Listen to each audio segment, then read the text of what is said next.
John. Good to see you. We've got your favorite topic here, taxes, how to reduce taxes in your portfolio. You've probably heard about asset allocation, but perhaps just as important, asset location, where you keep your assets. And a tax advantaged account or a traditional brokerage account can significantly lower the tax bite in your portfolio.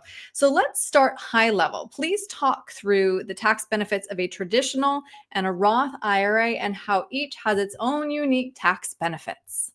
Yeah, so I love how you started off with asset allocation versus asset location. So we know you want to be diversified, asset allocation, but asset location, where do you have your money? Taxable buckets, tax deferred or tax postponed buckets, or tax advantage. So here we're going to focus on the tax deferred versus the tax advantage or tax free. So you have two options, the IRA or the Roth, or if you're still working your 401k versus a Roth 401k. So with this, you have to understand, I use this analogy. You are going to get a tax break on your upfront investment. So let's say you put $10,000 into your 401k, you have $100,000 of income. Instead of showing $100,000 of income, you're going to get that instant gratification of $10,000, and your tax deduction is going to be $90,000, or your taxable income will be $90,000.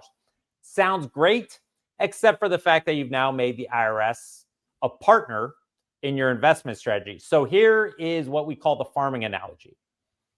You're planting a seed and the IRS comes to you and says, hey, listen, you don't have to pay the tax on the seed, but when your crop harvests, then we will go ahead and receive a tax on how much has been harvested. So imagine you did very well in this analogy and you grew to $1 or $2 million.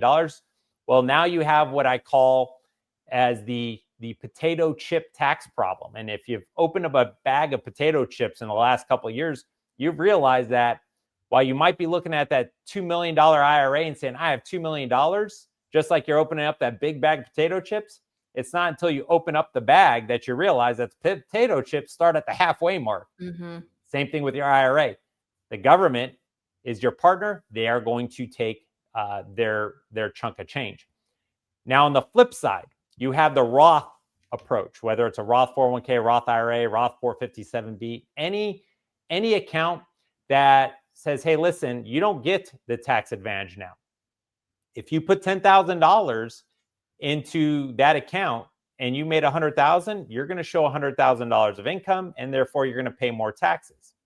However, that money grows tax-free because you don't have an investment partner. None of that money belongs to the government, right? Remember, in the IRA, that tax that you deferred is the IRS's chunk of change that they're helping you invest. With here, going back to that analogy, the IRS comes and you say, no, I'm going to pay the tax on the seed right now. So the harvest is mine. Mm-hmm. And you've settled the bill at a rate you've determined. Mm-hmm. And remember, we have $36 trillion worth of debt. What if the government doubled taxes? Well, then your loss just doubled. Mm-hmm. All right, next, something that we have talked about before, consider tax loss harvesting. How does this one work, John? Yeah, so we just talked about tax deferred and tax free. This is your taxable bucket, and this is where dividends and capital gains really become an issue. But for a lot of people, they don't realize this. And I've even seen with advisors where they haven't cared about the capital gains. And I have a talk with my clients all the time. Would you rather have lower taxes and have potentially more market risk? Or would you rather me try to grow as much money as I can, avoid market risk, and sell because that's what triggers the taxes? Well, within this strategy, you have what's called tax loss harvesting. So let's say you're going through and you have a big loss on the books. You could sell that dud of an investment and at least find the silver lining that you can offset that loss against perhaps another gain. So let's say you have, you bought Nvidia a couple of years ago. It was rocking and rolling. And on the other hand, you had bought Disney, which was not doing good at all.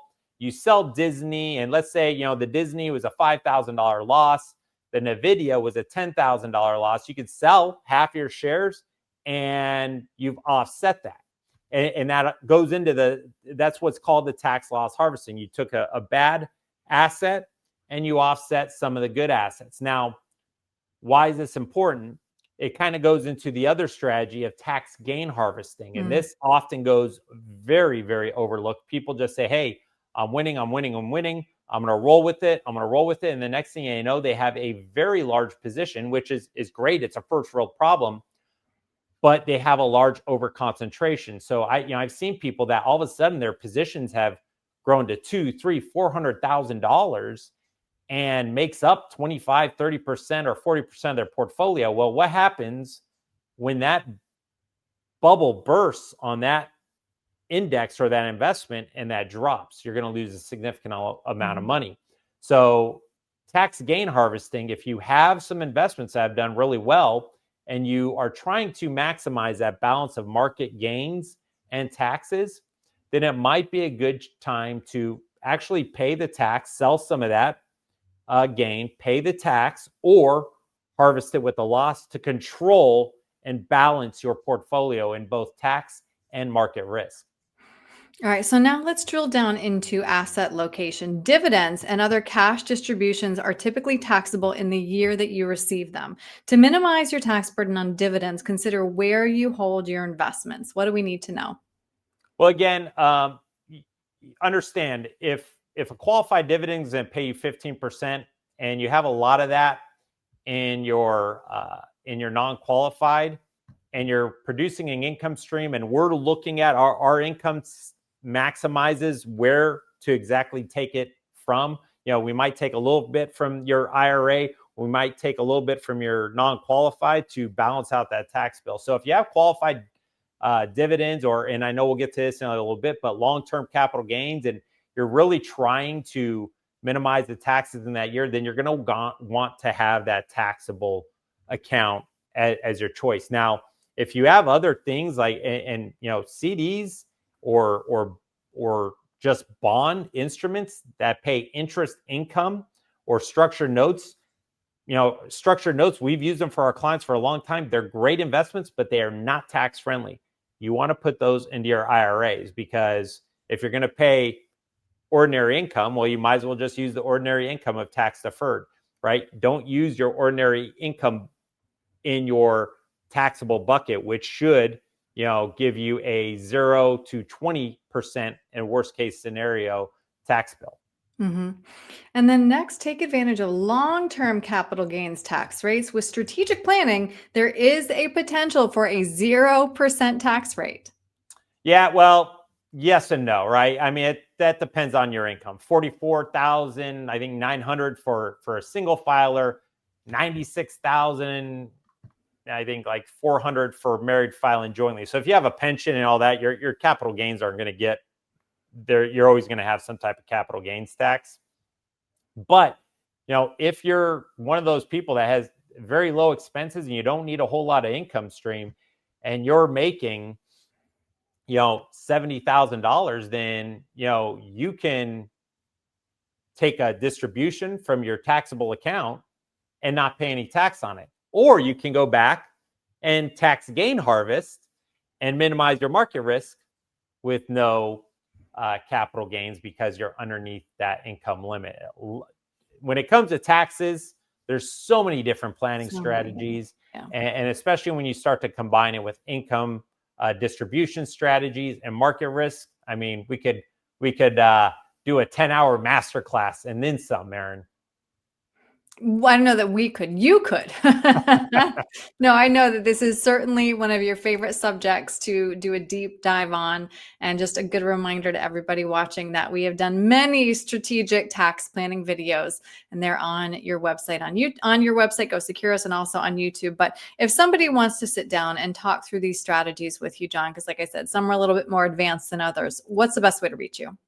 Yeah, well, you mentioned it. Visit our website, www.gosecurus.com, where you can learn all about us, our advanced planning, and what we really bring to the table, along with a large library of videos and podcasts. And while you're on the website, just visit the Contact Us tab. And if you have any questions, you can schedule a 20-minute conversation over a phone call. where we'll answer any general questions. Or if you want to go more in depth and are interested in our planning, schedule a 1-hour complimentary vision and clarity consultation. Great. John, thank you so much. Thank you, Erin.